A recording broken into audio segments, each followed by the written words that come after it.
Hello and welcome to Moments in History. I'm Linda Shenton Matchett, author, speaker, and history geek. During my research, I often unearth intriguing and little-known facts about World War II that I love to share. Today, I'm talking about Charlie Chaplin and his 1940 propaganda film, The Great Dictator. I hope you've seen it, and if you haven't, you need to take an opportunity to find it and to watch it. Most folks are familiar with the silent film character The Little Tramp, but you may not know much about his creator, Charlie Chaplin. Born in England to parents who were both successful actors, Charlie and his brother Sidney were left to pretty much fend for themselves when his father passed away and his mother became ill. Stage work was the logical place for them to pursue careers. They did very well, and by 1910, Charlie was on his way to America with the Fred Carnot Repertoire Company. Their troupe returned in 1912, and Charlie was offered a motion picture contract. He agreed to appear after he fulfilled his vaudeville commitments, which he did so in November of 1913. The following year, Kid Auto Races at Venice was released, the first film in which Charlie wore the Little Tramp costume.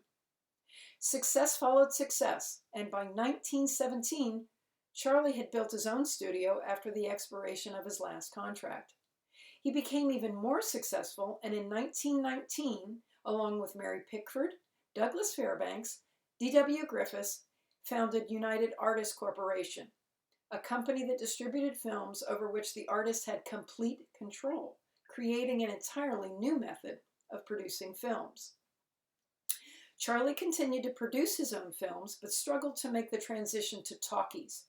He felt the Little Tramp character would not do so well, so he ignored sound films, and in 1931 issued City Lights with a complete musical score that he had written himself.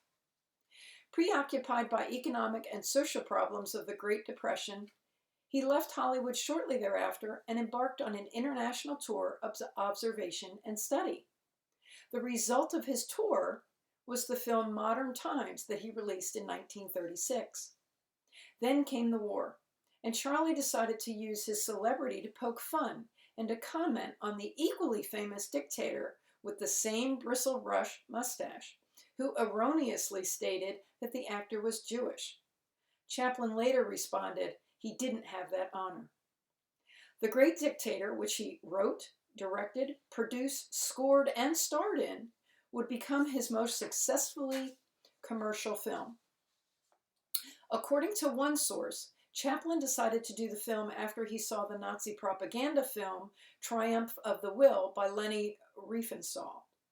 He repeatedly watched the film in order to mimic Hitler's mannerisms, then went on to prepare the storyline over the course of 1938 and early 1939.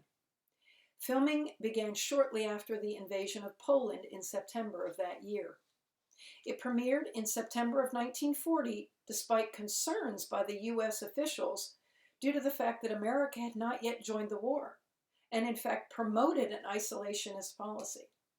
However, the film was wildly popular with Americans and British alike. According to the documentary The Tramp and the Dictator, Chaplin arranged to send the film to Hitler, and an eyewitness confirmed that he saw it. However, Albert Speer claims that he didn't view it, while another report claims Hitler watched it twice. Whether he did or not, Hitler's reaction is not recorded. Parodies of Hitler abound in the movie, and the final dig of the film is Chaplin's use of Hitler's favorite music, that of Richard Wagner, in the end scene in which the barber speaks Chaplin's words about the coming liberation of the Jews. Countless celebrities attended the premiere, including Alfred E. Smith, James Farley, President Roosevelt, John Raskob, Fannie Hurst, Charles Lawton, and Elsa Lanchester. Critics adored it, saying, "Now that the waiting is over and the shivers of suspense at an end, let the trumpets be sounded and the banners flung against the sky. For the Little Tramp, Charlie Chaplin finally emerged last night from behind close-guarded curtains which have concealed his activities these past 2 years, and presented himself in triumphal splendor as the Great Dictator, or you-know-who. A truly superb accomplishment by a truly great artist."